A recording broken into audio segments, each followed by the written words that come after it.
The Cottage of Smiles. Final chapter.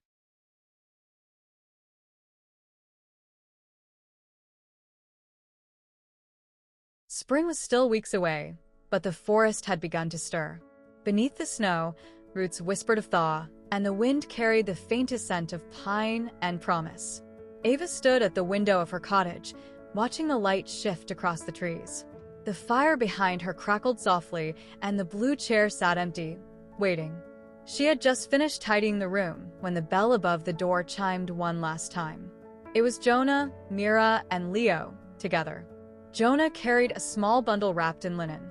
Mira held a sketchbook. Leo brought a folded note. They had come not for cleanings, but for something else. "We wanted to thank you," Mira said, her voice steady. "Not just for our smiles, but for what you gave us here." Jonah stepped forward and placed the linen bundle in Ava's hands. Inside was a hand-carved wooden plaque, etched with delicate lettering. "The Cottage of Smiles, where kindness lives and healing begins."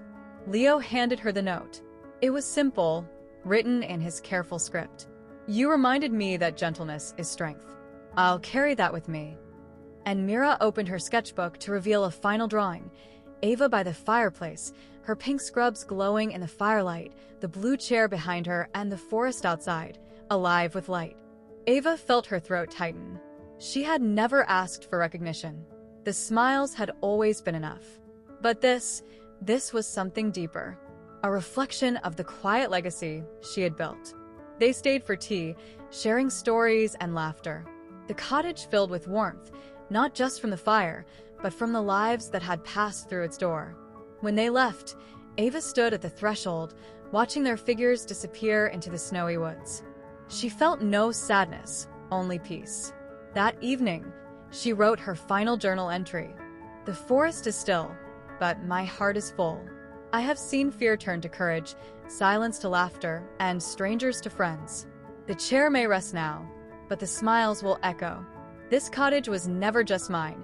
It belonged to every soul who found warmth here." She placed the plaque above the fireplace, where the light could catch its carved letters. Then she sat by the fire, tea in hand, and closed her eyes. Outside, the snow began to melt. And inside, the Cottage of Smiles glowed quietly, holding its stories like embers, gentle, enduring, and full of grace.